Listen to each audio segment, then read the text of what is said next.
सीहोर में प्रभारी मंत्री कृष्णा गौर की समीक्षा बैठक, बंगाल हिंसा पर दिया बड़ा बयान। कृष्णा गौर ने शुक्रवार को सीहोर पहुंचकर कलेक्ट्रेट सभाकक्ष में आयोजित समीक्षा बैठक में भाग लिया। बैठक में विभिन्न शासकीय योजनाओं, विकास कार्यों और विभागीय प्रगति की विस्तार से समीक्षा की गई। प्रभारी मंत्री ने अधिकारियों को निर्देश दिए कि सरकार की जन कल्याणकारी योजनाओं का लाभ समय पर प्राप्त हितग्राहियों तक पहुंचे और लंबित कार्यों को प्राथमिकता के साथ जल्द पूरा किया जाए। बैठक में जिले की विकास योजनाओं, हितग्राही मूलक योजनाओं और प्रशासनिक कार्यों की स्थिति पर भी चर्चा हुई। मीडिया से चर्चा के दौरान मंत्री कृष्णा गौर ने पश्चिम बंगाल की हिंसा को लेकर बड़ा बयान दिया। उन्होंने कहा कि पिछले 15 वर्षों से निरंकुश शासन का अंत हुआ है और बीजेपी ने शानदार जीत हासिल की है।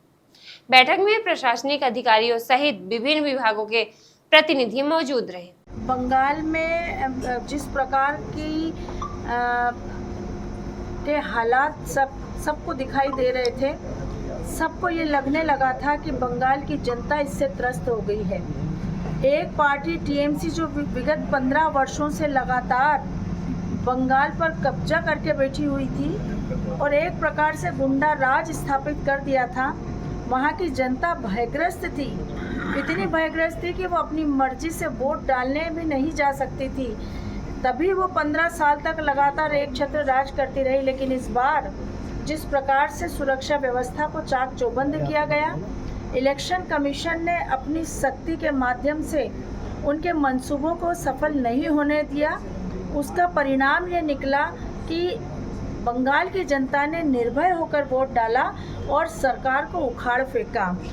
अब चूंकि 15 साल से एक छत्र राज बंगाल में टीएमसी कर रही थी, तो स्वाभाविक रूप से फ्रस्ट्रेशन की शिकार वो है और इस प्रकार की हरकतें करने पर उतारू है। लेकिन बंगाल की कानून व्यवस्था को चाक चौबंद करने की जिम्मेदारी भारत सरकार अपने हाथ में ले चुकी है और बंगाल में इस प्रकार से आने वाले समय में किसी भी प्रकार की घटना में दोषियों पर कड़ी से कड़ी कार्रवाई होगी और इस प्रकार की घटनाएं भविष्य में ना हो, उसकी पुनरावृत्ति ना हो, इस बात को भी सुनिश्चित किया जाएगा। सीहोर से सुजीत राठौर की रिपोर्ट। ऐसे ही नए अपडेट के साथ खबर नेशन से जुड़े रहें। खबर नेशन यूट्यूब चैनल को लाइक, सब्सक्राइब और शेयर करें।